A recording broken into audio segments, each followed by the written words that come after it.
Every year, millions of people visit Japan for its incredible food, rich culture, breathtaking scenery, and cutting-edge technology. But there's one thing that surprises almost every first-time visitor: the traffic.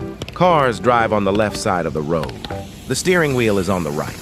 And somehow, it all works perfectly. Most people assume Japan drives on the left simply because it copied Britain. But that's only half the story. The real answer actually begins more than 400 years. Ago with samurai carrying swords through the streets of old Japan. And believe it or not, those swords still influence the way millions of people drive in Japan today. Let's go back to the Edo period, long before Japan had significant contact with the Western world. Even then, the busy streets of Edo modern day, Tokyo already followed an unwritten rule: keep to the left. This wasn't created by traffic engineers. It came from the samurai.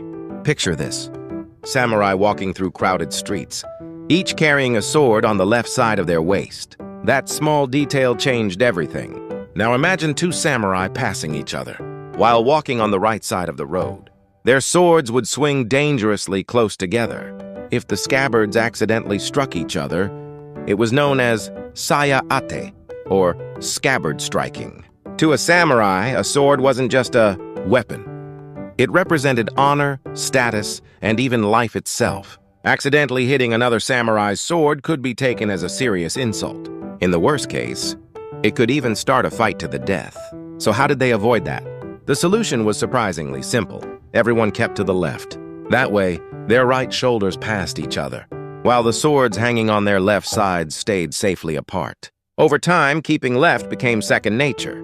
What began as a practical way to avoid conflict gradually became part of everyday life in Japan. Then history took a dramatic turn. In the late 19th century, the Meiji Restoration transformed Japan. The samurai era came to an end, and Japan rapidly modernized by adopting Western technology.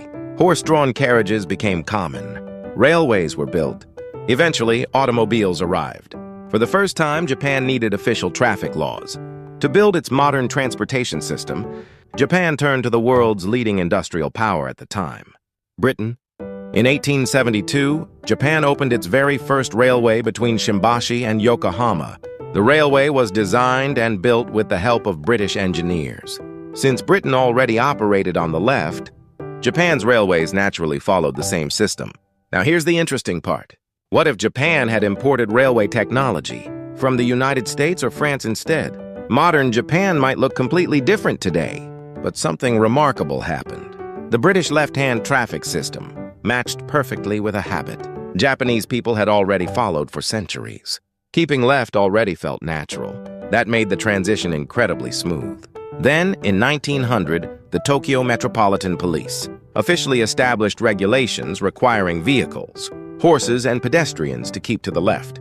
What had once been an unwritten custom became official law. The traditions of the samurai and British engineering had come together to shape modern Japan. But there's one fascinating exception to this story: Okinawa. After World War II, Okinawa came under American administration. Because the United States drives on the right, Okinawa switched to right-hand traffic. Cars had left-hand steering wheels. Roads were redesigned, and everyday life adapted to the American system. Then in 1972, Okinawa returned to Japan. But changing an entire region's traffic system overnight wasn't possible. For several more years, Okinawa continued driving on the right.